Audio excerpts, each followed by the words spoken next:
ভিতৰত এজন ব্যতিক্ৰমী কৃষকৰ ওচৰলৈ মই আপোনালোকৰ ওচৰত চিনাকি কৰিবলৈ আহিছোঁ। গতিকে তেওঁৰ মুখে শুনিম কি কয়, কেনেকৈ তেওঁ ভাবিছিলে, কিয় ভাবিলে আৰু কি কাৰণে এইটো কাম কৰিলে আৰু কৰি কেনেকুৱা পাইছে, উৎপাদন কেনেকুৱা আছে, তেওঁ সকলোখিনি তথ্য তেওঁ নিজে ক'ব। ছাৰ নমস্কাৰ, আপোনাৰ নামটো ক'ব আৰু ৰাইজৰ কিয় এইটো কাম কৰিলে, আপুনি কিয় কেনেকৈ ভাবিব পাৰিলে কওকচোন, কি ক'ব? নমস্কাৰ, মোৰ নাম শ্ৰী দিগন্ত ভূঞা। তাৰপৰা এই মাটিখিনি কৰি থকা দেখি মই কিয় খচৰ কৰিছোঁ হয় যদি হ'ব তাত তেনেকৈ বিলাহী দিলোঁ, বিলাহী ধুনীয়া লাগে যোৱা বিলাহী দিলোঁ। তাৰপৰা এইবাৰ ভুচি দিছোঁ এনেকৈ জলকীয়া দিলোঁ। এনে আপুনি কেইবছৰমানৰ পৰা কৰি আছে? 4 বছৰমান হ'ল। 4 বছৰমান আছে ন? কেনেকুৱা ভাল লাগিছে নে আপোনাৰ বস্তু ফচল কেনেকুৱা লাগে? ভাল হয় নাই? ভাল হয় ন?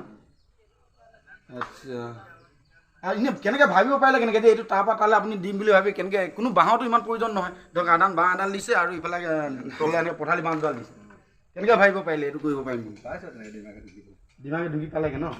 দেখিছেন, তেওঁ কৈছে যে ডিমাগে ঢুকি পালে। গতিকে তেওঁ লিখা এজন ভাল, যদি তেওঁ সুবিধা পায় তেওঁ আৰু ইয়াতকৈ বেছি ভাল কাম কৰিব। গতিকে চৰকাৰকো অনুৰোধ কৰিছোঁ, তেওঁ পাৰিলে আগলৈ লৈ যাওক আৰু বেছিকৈ সুবিধা অকণ দিয়ক, যে সুবিধা দিয়াৰ পিছত তেওঁ যাতে ইয়াতকৈও ভাল কাম কৰিব পাৰে। প্ৰতিভাৰ কোনো অভাৱ নাই, বুজিছে নাই?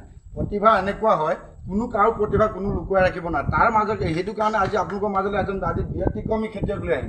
এই ব্যতিক্ৰমী খেতিয়কজন দেখিছেনে? আপোনালোকে বাঁহ ইমান খৰচ কৰি লগাব নোৱাৰে। তেওঁ দেখিছেনে সাধাৰণ এখন দলঙৰ তলত